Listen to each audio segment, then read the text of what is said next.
Es hermoso volver a tomar un tiempo para compartir con todos ustedes la palabra del Señor.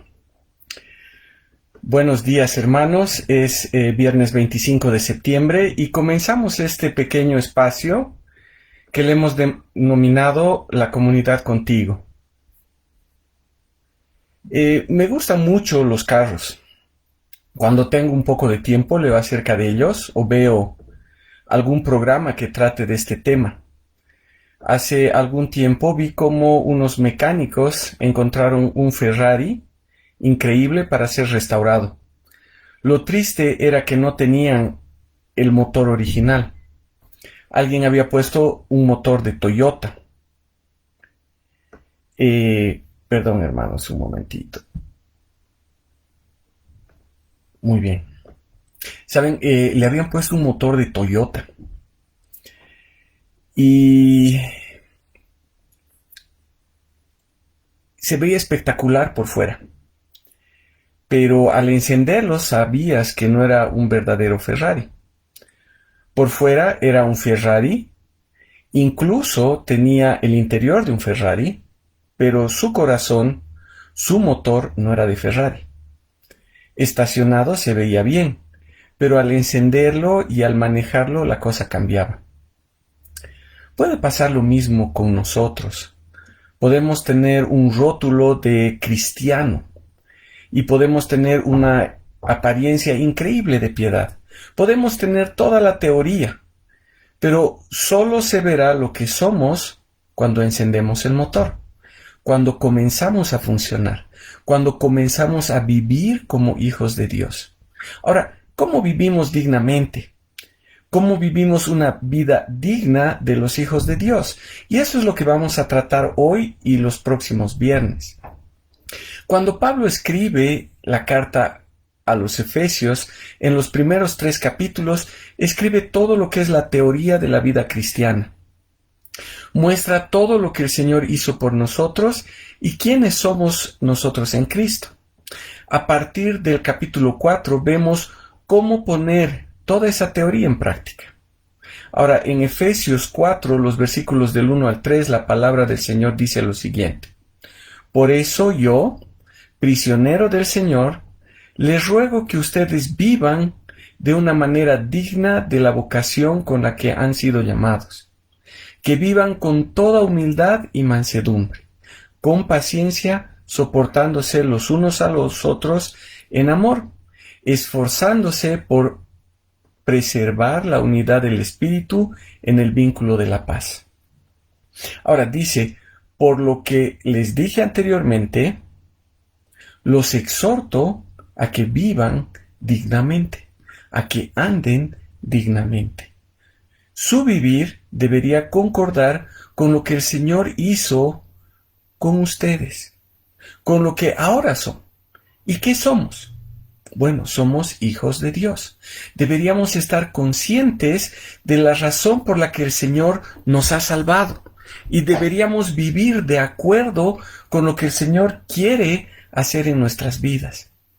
El resultado de la salvación, esa salvación que hemos recibido, tendría que ser que andemos, que vivamos en el camino que el Señor ha preparado para sus hijos.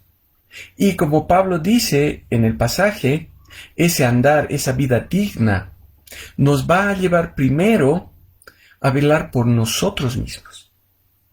Luego, segundo, nos va a llevar a velar por nuestros hermanos. Y por último, en tercer lugar, nos va a llevar a velar por toda la iglesia del Señor. Ahora, ¿cómo velamos por nosotros mismos? La palabra dice, les ruego que ustedes vivan de una manera digna de la vocación con la que han sido llamados, que vivan con toda humildad y mansedumbre. Ahora, dos palabras que resaltan en esta porción que leímos, son humildad y mansedumbre. Una vida digna de un hijo de Dios tiene que ver con esas dos virtudes. Son parte del fruto del Espíritu Santo.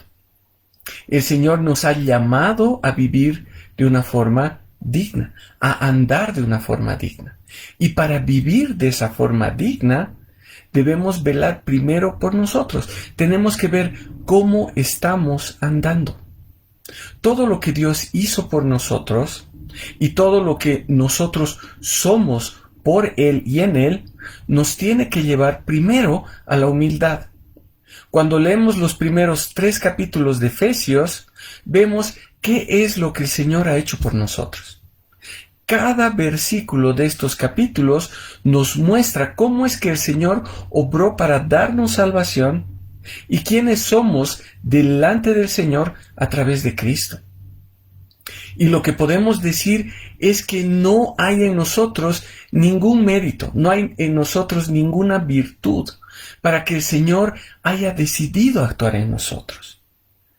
Porque la palabra dice que éramos enemigos de Dios, que estábamos enredados y perdidos en nuestros pecados.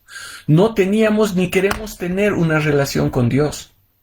Estábamos alejados, estábamos viviendo nuestra propia vida, de acuerdo con nuestra propia sabiduría.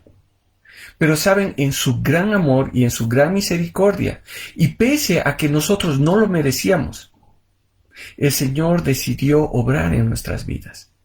Y a través de Cristo nos ha dado la posibilidad de reconciliarnos con Él. A través de su Espíritu Santo ha puesto en nosotros convicción de pecado, para que nosotros veamos la necesidad que tenemos de un Salvador. Entonces, ¿de qué podríamos estar orgullosos? Cuando vemos la magnitud de todo lo que el Señor hizo con nosotros, no hay posibilidad de que se asome orgullo en nuestro corazón. El entendimiento de la obra del Señor en nuestra vida nos lleva a la humildad. Entonces yo, un vil pecador, o como dice Pablo, el más insignificante de todos los santos, el primero de los pecadores, el más grande de los pecadores, fui alcanzado por la gracia de Cristo. Cuando vemos de dónde el Señor nos ha sacado, solo queda espacio para bajar la cabeza y darle gracias, y la gloria sea para Él. Ahora, obviamente, nuestra tendencia como hombres es compararnos con los demás.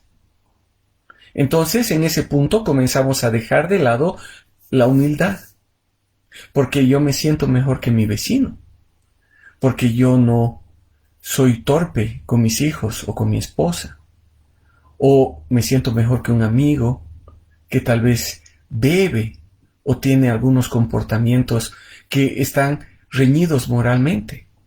Nos vemos mejores que otros. Pensamos que estamos avanzando más. Entonces, tenemos de qué gloriarnos y comenzamos a errar. Pero, ¿saben? Si nos comparamos con quien debíamos realmente compararnos, es decir, con nuestro Señor Jesús, vemos el pozo de donde fuimos sacados. Lo que fuimos y lo que aún somos es un desastre. Y humildemente solo podemos darle la gloria a Él. Pablo dice que el digno vivir, el digno andar del Hijo de Dios, ese andar al que el Señor nos ha llamado, comienza con la humildad. Esto seguro que era chocante para los judíos, porque ellos se sentían mejores. Ellos sentían que tenían motivos para sentirse orgullosos, para sentirse superiores. Toda su vida les habían enseñado eso. Por otro lado, los gentiles podían comenzar a sentir cierto orgullo porque el Señor estaba obrando entre ellos. Y la iglesia ahora tiene más gentiles que judíos. Llegaría el momento en que los gentiles comenzarían a menospreciar a los judíos.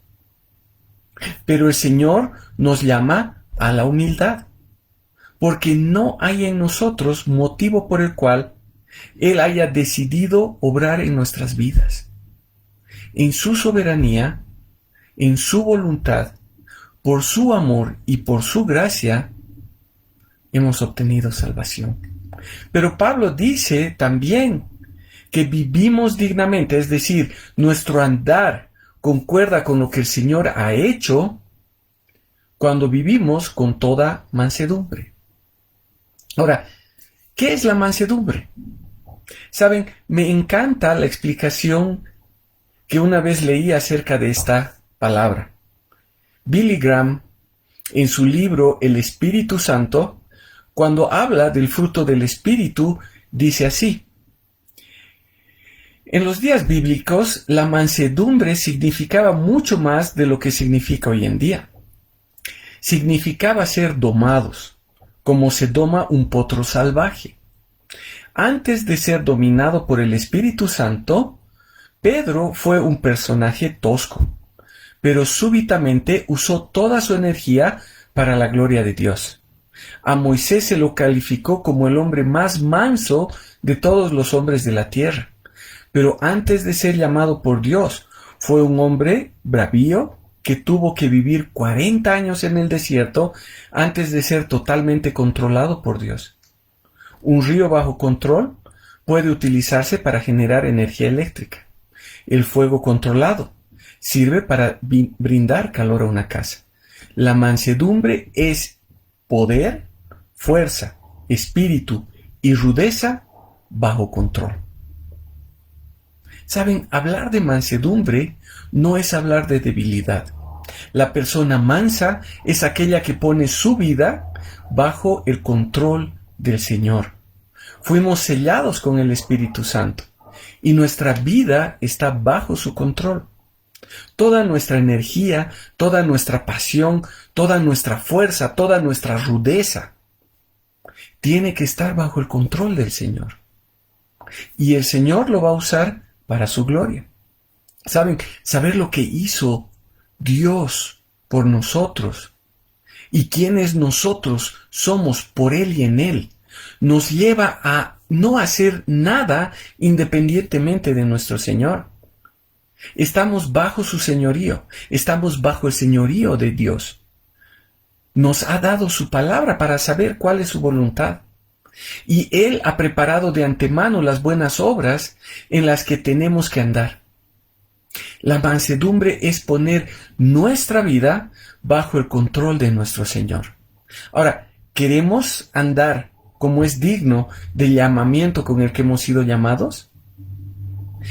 ¿Queremos vivir esa vida digna al que el Señor nos ha llamado, a la que el Señor nos ha llamado?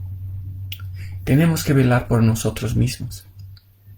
Hermanos, nuestra teología, es decir, lo que conocemos de Dios, no debería estar solo en nuestra cabeza, sino que tiene que hacerse real en nuestras vidas. El Señor nos llama a andar en humildad y a andar en mansedumbre, entendiendo lo que el Señor ha hecho en nuestras vidas y que Él es nuestro Señor y que tenemos que someternos a Él. La pregunta, ¿es así como estamos andando? ¿En humildad y en mansedumbre? Vamos a orar. Padre amado, te damos gracias por este tiempo que tú nos das. Gracias, Señor, porque podemos pasar un tiempo escuchando de tu palabra. Y gracias, Padre, porque tú quieres obrar en nosotros para que seamos humildes y mansos. Te pedimos que tú nos ayudes a vivir de esa forma, que tu Espíritu Santo esté en control de nuestra vida. Te damos gracias, Padre, en el nombre de tu Hijo amado.